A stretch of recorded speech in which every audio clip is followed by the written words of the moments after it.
Hoje eu convido você para comigo encerrar a primeira epístola de João, capítulo 3, 4 e 5. E o que me chamou a atenção foram estes pontos. As obras do diabo já foram destruídas. E duas perguntas. A qual espírito você tem dado ouvidos? E o que é vencer o mundo? No capítulo 3, no versículo 7 ao 9, quando ele fala sobre os filhos de Deus e os filhos do maligno, está escrito: Filhinhos, não vos deixeis enganar por ninguém. Aquele que pratica a justiça é justo, assim como ele é justo. Aquele que pratica o pecado procede do diabo, porque o diabo vive pecando desde o princípio. Para isto se manifestou o Filho de Deus, para destruir as obras do diabo. Todo aquele que é nascido de Deus não vive na prática do pecado, não vive na prática de pecado, pois o que permanece nele é a divina semente.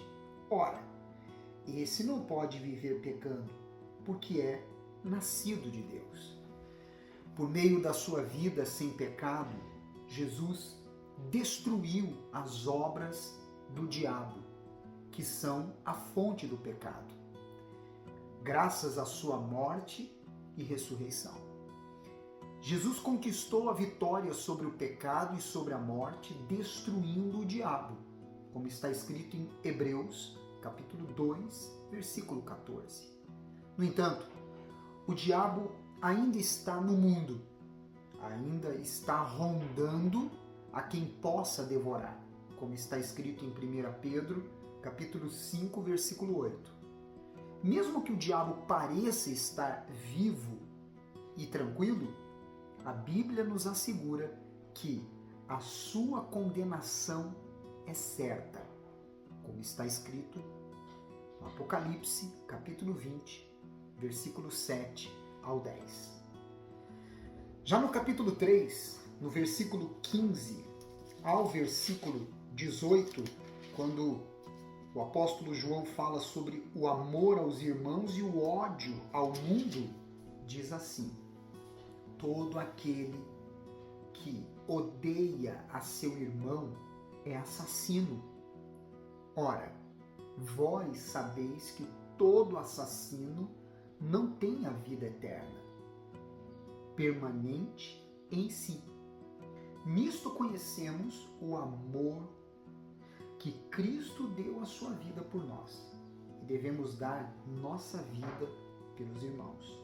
Ora, aquele que possuir recursos deste mundo e vir a seu irmão padecer necessidade e fechar-lhe o seu coração, como pode permanecer nele o amor de Deus? Filhinhos, não amemos de palavra, nem de língua, mas de fato e de verdade. Há quem cometa crimes com um revólver, há quem cometa com uma arma branca, ou até utilizando as próprias mãos. Mas existe o assassinato através de palavras, porque ferem e destroem uma pessoa de dentro para fora. Deus, ele vê o que sai de dentro de nós, que, como Jesus mesmo disse, que é o que contamina o homem. Está escrito isso em Marcos, capítulo 7, versículo 15. Observe muito bem como têm sido as suas palavras, se elas estão ferindo ou se elas estão curando, se elas estão levando vida ou se estão produzindo morte.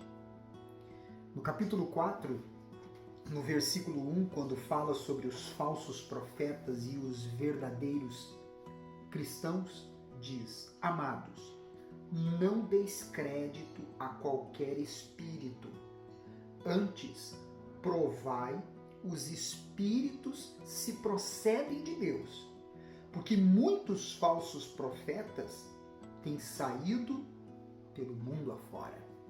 Cada palavra que ouvimos ou livro que lemos são acompanhados de um espírito, da luz ou das trevas. Há um grande número de espíritos malignos que tentam enganar e destruir os incautos. Devemos usar a nossa mente para não nos rendermos a espíritos que nos conduzem ao engano.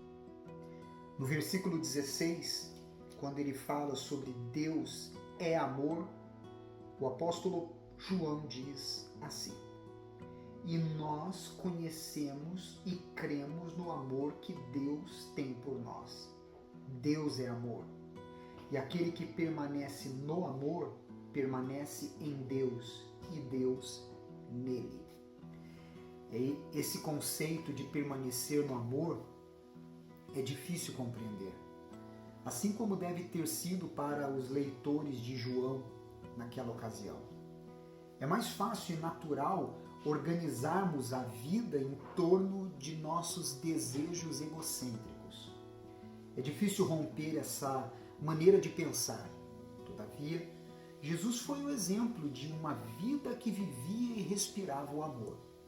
Entregou-se a si próprio e nos convida a fazer o mesmo. O amor verdadeiro é mais que sentimento. É uma atitude constante de entrega a favor dos outros. No capítulo 5, no versículo 3 ao 5, quando ele fala sobre a fé que vence o mundo, diz assim: porque este é o amor de Deus, que guardemos os seus mandamentos. Ora, os seus mandamentos não são penosos, porque todo o que é nascido de Deus vence o mundo. E esta é a vitória que vence o mundo, nossa fé. Quem é o que vence o mundo, senão aquele que crê ser Jesus, o Filho de Deus? Vencer o mundo significa ganhar a batalha contra as atrações e as tentações que nele há. O nosso objetivo deve ser escapar ao controle de hábitos e de desejos pecaminosos. Para vencer o mundo, precisamos do poder de Cristo, que opera em nossas vidas por meio da fé nele. No versículo 13, quando ele fala sobre este assunto da tríplice, na sequência, depois de falar do tríplice testemunho sobre Cristo, ele fala sobre o poder da intercessão. E ele diz: estas coisas vos escrevi, a fim de saberdes que tendes a vida eterna, a vós outros que credes em nome do Filho de Deus.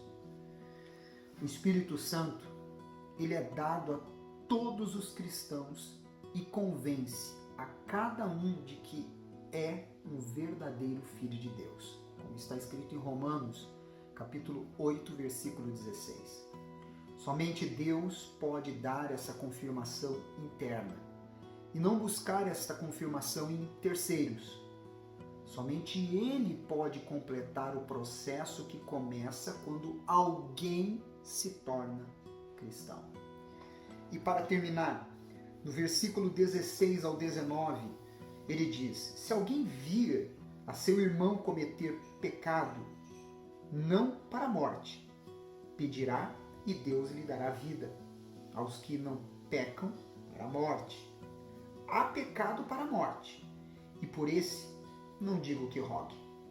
Toda injustiça é pecado, e há pecado não para a morte.